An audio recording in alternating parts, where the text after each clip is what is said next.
C'est un bijou, cet édifice du XVIIe. Il n'est pas imposant, mais il en impose par son architecture et ses différents bâtiments, en fait. Hein. Et tout ça, c'est une complexité esthétique. Les deux sphinx, là, sur le fronton, ce sont les armoiries du premier propriétaire des lieux, un bourgeois gentilhomme du XVIIe siècle, donc. Il s'appelait Pierre Aubert. Est-ce que vous savez qui il était? Non, mais j'ai l'impression que je vais l'apprendre. Exactement, il était percepteur du roi chargé de récolter la gabelle. Ah, l'impôt sur le sel. Exactement, d'où le nom de l'hôtel. Il ferait faillite en ce moment, puisqu'on limite, on limite beaucoup le sel. Mais à l'époque, il a fait fortune, d'où le nom de cet hôtel, l'hôtel Salé, pour se moquer de lui. Vous, qu'est-ce qui vous plaît le plus chez Picasso? Il a tout osé, hein, à partir des Demoiselles d'Avignon. Il s'est passé tellement de choses nouvelles. Quand je vois toutes ces œuvres, je me dis quelle énergie qu'on ressent déjà dans son travail d'artiste, mais l'énergie aussi dans sa production, tout simplement.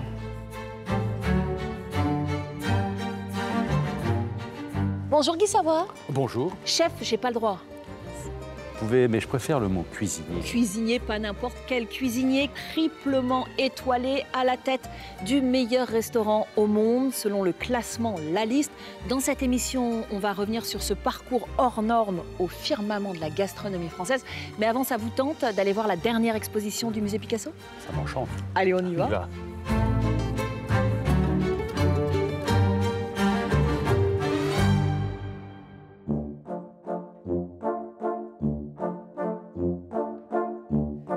Pablo Picasso et Auguste Rodin n'appartiennent pas à la même génération. Ils ne se sont sans doute jamais rencontrés.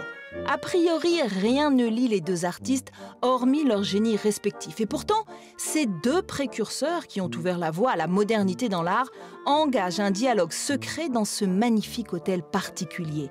Leurs œuvres s'interpellent, se répondent dans une grande exposition temporaire.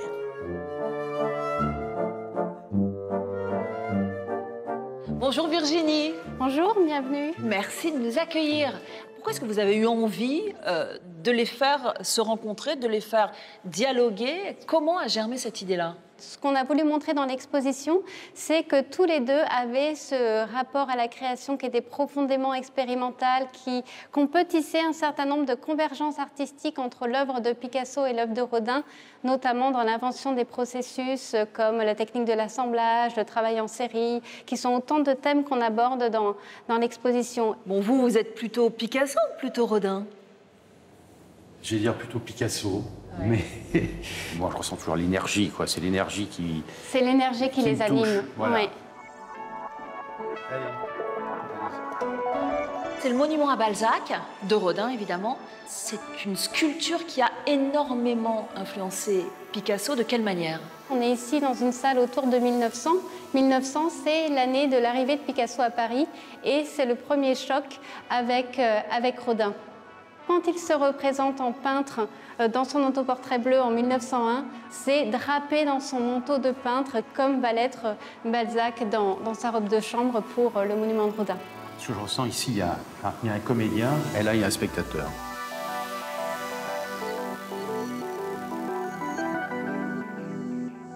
Le penseur de Rodin, œuvre évidemment emblématique. Est-ce que c'est vrai que Picasso avait punaisé une photo du penseur dans son atelier à Barcelone? Oui, tout à fait, oui. En 1902, Picasso va collectionner un numéro spécial Rodin de la revue Pelliploma, dans laquelle est reproduit le penseur de Rodin, quasiment en pleine page. Et Picasso va découper cette image du penseur et l'accrocher sur le mur de son atelier à Barcelone. À votre avis, il pense à quoi, ce penseur, Guy? Si c'est le matin, il doit penser à ce qu'il va y avoir comme plat au déjeuner. Voilà.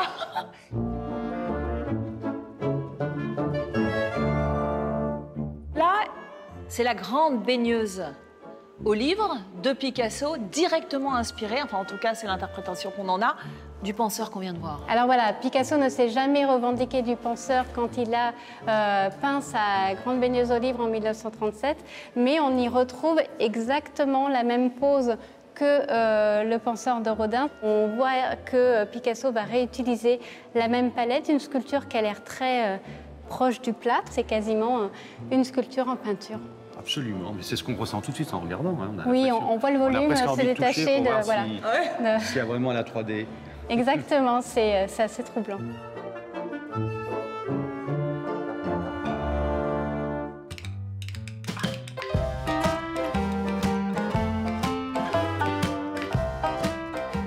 Nous sommes dans votre restaurant 3 étoiles de l'hôtel de la Monnaie. Le ballet en cuisine vient de reprendre après 7 mois d'interruption en raison de la crise sanitaire. Est-ce que vous avez immédiatement retrouvé tous vos réflexes? Alors oui, curieusement, tous les réflexes sont arrivés. Je veux dire, le 9 juin au soir, à 21h30, j'ai eu cette sensation que je vais qualifier de délicieuse, pour reprendre un terme culinaire, qu'on n'avait jamais fermé. Fort de l'expérience de cette crise, aujourd'hui, je suis convaincu que le mot retraite est définitivement rayé de mon vocabulaire. D'accord. Voilà. On s'en réjouit. Votre restaurant vient d'être sacré meilleur restaurant au monde pour la 4e fois consécutive. Je sais que lorsque vous l'avez appris, vous avez pleuré. À quoi vous avez pensé à ce moment-là? Alors, lorsque votre travail est reconnu, c'est-à-dire qu'on a récompensé à la fois vos efforts, et il y a beaucoup d'efforts donc, au quotidien, bien sûr que ça provoque une émotion, parce que la satisfaction, bien sûr, du travail bien fait, mais ça, on l'a 2 fois par jour, à chaque table et pour chaque convive. Et puis aussi la reconnaissance, parce qu'en fait, il y a très peu de métiers qui ont ce type de reconnaissance, peut-être dans le sport. On vient du monde entier pour savourer votre soupe d'artichaut à la truffe noire. Je sais que votre goût pour la cuisine remonte à l'enfance, c'est votre maman qui vous a initié. Parlez-nous un petit peu de vos premiers pas à ses côtés. Alors, les premiers pas en cuisine, c'était surtout comme dégustateur. Mon premier réflexe, en rentrant de l'école, au déjeuner, c'était d'aller vite soulever le couvercle de la marmite et puis de commencer à goûter, ce qui la mettait folle de rage en demandant si je ne pouvais pas attendre d'être à table. Mais non, je ne pouvais pas attendre. C'était une forme de pulsion. Moi, la gourmandise a été toujours pour moi la plus belle ponctuation de mes journées. Et un jour, elle a confectionné des langues de chat. Elle m'a demandé de surveiller au four, donc j'ai vu... À l'époque, les fours n'avaient pas de vitres, donc je suis très impatient, j'ouvrais sans arrêt. Et là, j'ai été fasciné par la transformation. Ces petits boudins qui se sont aplatis, qui ont pris une jolie couleur brune sur le tour. Ça sentait bon dans la cuisine. Quelques minutes après, c'était croustillant. Je me dis, mais c'est magique, quoi. Et cette magie-là me touche encore à chaque assiette qui sort de la cuisine. Je me dis que c'est magique. La suite, elle va s'écrire chez le pâtissier Louis Marchand, chez les frères Trois-Gros. Ensuite, vous prenez la succession de Bernard Loiseau à la barrière de Clichy. Qu'est-ce qu'elles vous ont appris, ces différentes expériences? Alors, on a la chance de faire un métier qui est riche d'une multitude de styles. Ce qui fait d'ailleurs la richesse de notre gastronomie, c'est à la fois, bien sûr, la diversité et la qualité des produits, et la sensibilité des artisans qui composent cette gastronomie, qu'ils soient charcutiers, boulangers, cuisiniers, pâtissiers. Et en fait, le fait de faire un certain nombre de maisons permet de constituer ce socle qu'on appelle tout simplement la formation. Et c'est cette formation qui, après, vous permet de faire votre propre cuisine, d'adopter votre propre style et de faire parler votre propre sensibilité. Mais il faut que ce socle de la formation soit suffisamment solide pour vous donner toutes les possibilités ensuite. Première étoile en 81, deuxième étoile en 85, troisième étoile en 2002. J'imagine que pour rester au firmament, eh bien, il ne faut rien lâcher. À quoi ressemblent vos journées? Alors, ne rien lâcher, déjà, j'ai beaucoup attendu entre la deuxième et la troisième, ce qui est aussi formateur, hein, c'est-à-dire que pour l'obtenir, cette troisième étoile, bien sûr qu'il ne fallait rien lâcher. Le vrai défi chez nous, c'est 2 fois par jour, pour chaque table et pour chaque convive, quel que soit le nombre d'étoiles. Donc c'est avec cette abnégation, cette volonté de ne rien lâcher, oui, que cette troisième étoile est arrivée. Après, bon, votre maman est contente parce que son fils a 3 étoiles.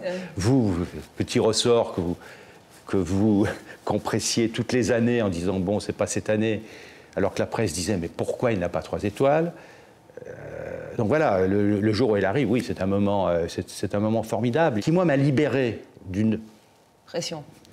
Oui, Je pense d'une pression et d'une interrogation. Aujourd'hui, vous êtes à la tête de 4 restaurants aux identités distinctes. Parlez-nous un petit peu de la philosophie de chacun de ces établissements. Le frère jumeau du 11 quai de Conti est au César Palace à Las Vegas depuis 15 ans. Je dirais le mariage César Palace, restaurant Guy Savoy fonctionne bien. Il y a près de l'Étoile le Chiberta, rue Arcet-Doucet, qui a une étoile au guide Michelin. Et la rôtisserie Maître Albert, qui est rue Maître Albert, au pied de Notre-Dame, rive gauche. Voilà. Un jour, un convive m'a donné cette définition, moi, qui me convient bien. Ils ont tous le même parfum, mais chacun a sa personnalité. Si on devait vous résumer Guy Savoy à un menu entrée, plat, dessert, qu'est-ce qu'on mangerait ce midi? Qu'est-ce qu'on mangerait ce midi? Je commencerai par des huîtres. Bien. La soupe d'artichaut. Et puis peut-être terminer par du rouget, parce que le rouget est un poisson qui a du punch. Je le travaille simplement avec le jus est fait avec le foie du rouget. On peut passer en cuisine, parce que nous, on est quand même très curieux de savoir comment ça se passe en coulisses. Oui, ben justement, je vais vous montrer des huîtres. Et puis un rouget. Merci.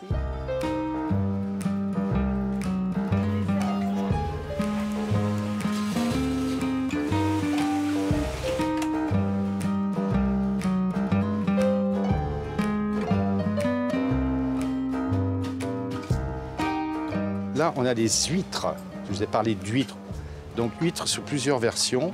Là, on a une version, je dirais, concassée. Là, elle est servie avec un granité, algues et citron. Donc, on a décidé de remettre son univers, c'est-à-dire les algues et le citron. Et on reste dans le monde, dans l'univers de l'huître. Je vous ai parlé aussi des rougets tout à l'heure. Ouais. Pour moi, c'est un poisson qui est tellement savoureux. Alors, qui a parfois une mauvaise presse parce qu'il a beaucoup d'arêtes.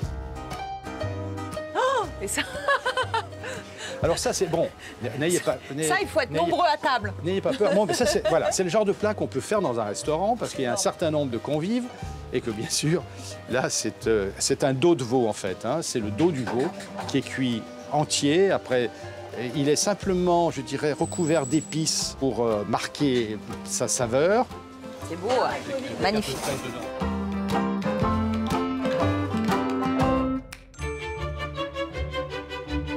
On part à présent à la rencontre d'un artiste plasticien inclassable, Fabrice Hibert. Peintre, sculpteur, dessinateur, artiste et scientifique. Il se passionne pour la nature et ses mutations, pour les forêts et les arbres. Il détourne les objets de leur fonction, conçoit des toiles comme des storyboards. Bref, son atelier est un lieu d'expérience, de plaisir, où il invente un monde utopique qui lui ressemble. C'est la caverne d'Alibert. C'est ça. Ah, bien, joli. J'ai toujours dit que tu étais inspirant. Quand on regarde toutes ces œuvres, on se dit qu'il y a chez vous un côté expérimentateur. Est-ce que c'est votre côté scientifique? Vous aimez explorer? Ça doit être ça, ouais. Le côté scientifique est très présent depuis le début. En fait, les tableaux, ça me sert pour écrire mes pensées, mes réflexions, les questions que je me pose sur le monde. Et puis, j'essaie de trouver des solutions en dessinant. Et puis, ça me rappelle plein d'histoires. Je vais voir des chercheurs, tout ça, des gens qui trouvent des solutions à des choses. Et hop, ça nourrit mon travail. En fait. Et qu'est-ce que vous faites là? Là, je suis en train de dessiner une forêt, entre autres. Une forêt que j'invente. J'invente des arbres, vous voyez. Un arbre qui paraît mort comme ça, hop, j'invente peut-être qu'il va vivre. Il y a toujours des branches, quelquefois, vous voyez des arbres morts, puis d'un coup, il y a une branche qui pousse. Et ça rejoint la cuisine, la deuxième vie. La deuxième vie, c'est vrai. La deuxième vie, oui, voilà, c'est selon ça. Fabrice. Il a sa vallée des arbres, donc il n'osera pas vous parler. Si, parce que il va nous en parler, parce qu'il plante des arbres aussi. En Vendée, puis maintenant, je crois même que tu es ambassadeur. Ambassadeur de l'ONF, absolument. L'Office national des forêts. Ouais. Voilà. Vous semez des arbres, vous ne plantez pas des arbres, vous les semez, c'est-à-dire? Depuis que je suis gamin, en fait, je m'aperçois qu'il y a des graines dans les arbres, je me dis ça doit pousser ça. Donc je mettais ça et ça pousse. Donc récemment, il y a quand même 25 ans, 30 ans, j'ai voulu semer une forêt, avoir une forêt, et donc j'ai semé une forêt. J'ai trouvé des graines d'arbres, j'ai semé 100 000 arbres, 300 000 arbres, je crois à peu près. Donc dans 1 km². Compter. Et puis... Pour être sûr qu'il y en ait au moins 10 qui poussent. Au moins, ouais, mais il y en a beaucoup qui poussent. Et puis en plus, ils ont déjà eu le temps de décémer et donc la forêt grandit en fait.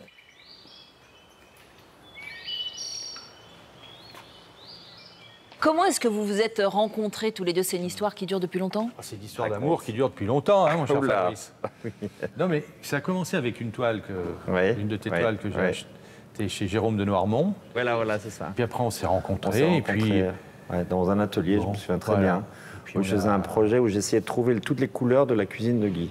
voilà. Et j'ai fait une sorte de nuancier gigantesque avec, j'imaginais toutes les couleurs de sa cuisine. On a parlé des saveurs, des consistances, des températures. Maintenant, on parle des couleurs.